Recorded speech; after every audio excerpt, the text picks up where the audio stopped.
Good morning class. In last class we studied about some transmission of heat.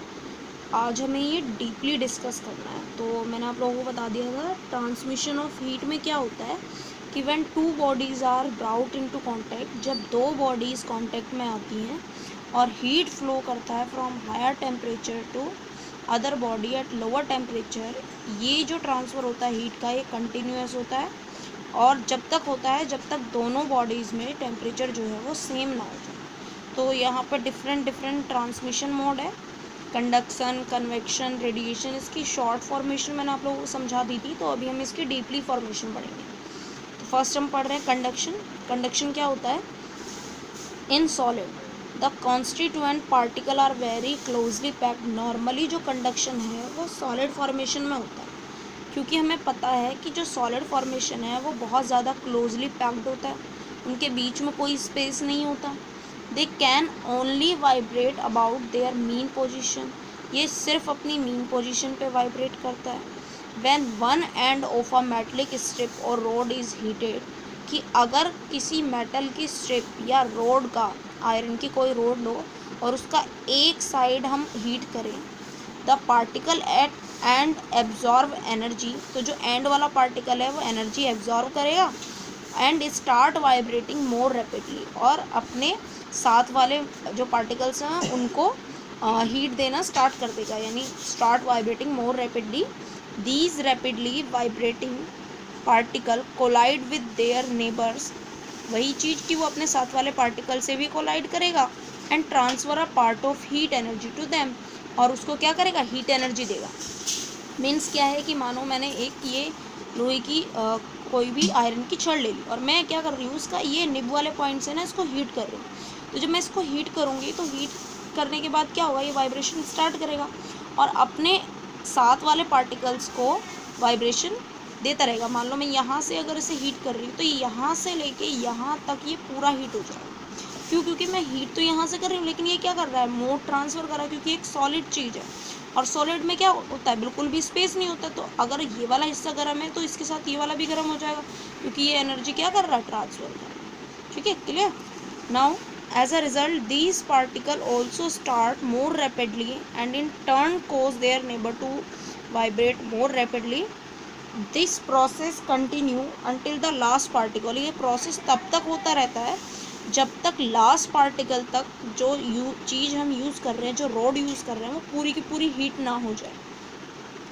दस heat energy is transferred from particle to particle, तो जो heat energy है वो transfer होती है particle to particle through the whole length of the strip, अपनी पूरी length में स्ट्रिप की।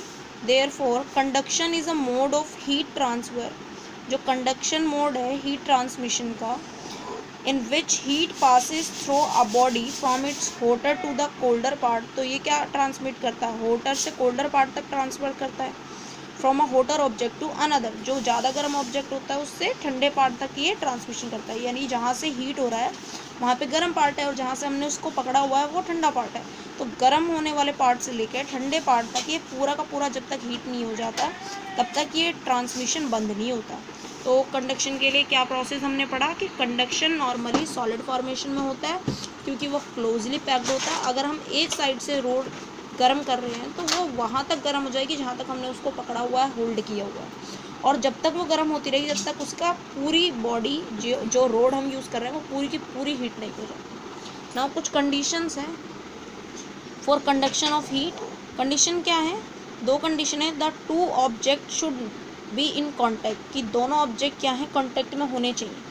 And the second one, the temperature of the two object should not be the same, और दोनों ऑब्जेक्ट का जो टेम्परेचर है वो सेम नहीं होना चाहिए। यानी कि अगर मैं इस पेन को यहाँ से रख दूँ और ये हीट हो रहा है तो ये ट्रांसमिशन नहीं हुआ, क्योंकि मैंने इसको होल्ड नहीं किया हुआ है।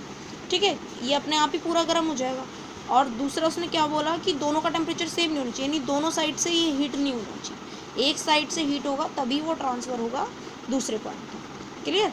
Now good and bad conductors of heat. Material which allow heat to pass through it, ऐसे मटेरियल जो अपने आप में से हीट को पास आउट होने देते हैं उसको कहा जाता है कंडक्टर और a good conductor of heat. जैसे आयरन, कॉपर, एल्यूमिनियम, ये क्या करते हैं, हीट को ईजिली पास आउट होने देते हैं, तो these are the good conductor of heat.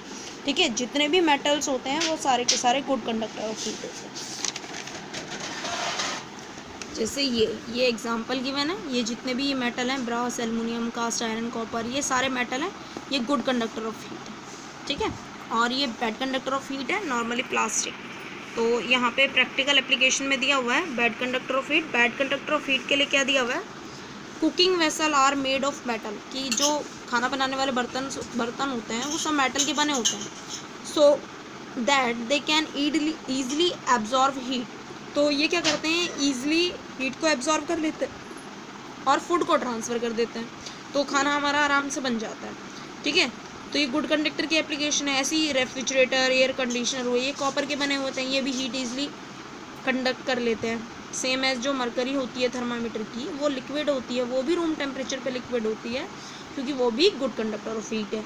लेकिन ऐसे मटेरियल जो हीट को अपने आप में से पास आउट नहीं होने देते, उनको कहा जाता है बैड कंडक्टर ऑफ और पुअर कंडक्टर ऑफ हीट, और इनको इंसुलेटर भी कहा जाता है, जैसे रबड़, वुड, प्लास्टिक एक्सेट्रा। जैसे ये अगर हम नॉर्मली बात करते हैं कि जो हम घरों में खाना बनाते हैं, घर में खाना बनाने के जो बर्तन होते हैं उनमें हैंडल लगे होते हैं, वो बर्तन तो गर्म होता है, लेकिन जो पकड़ने वाला हैंडल होता है वो गर्म नहीं होता।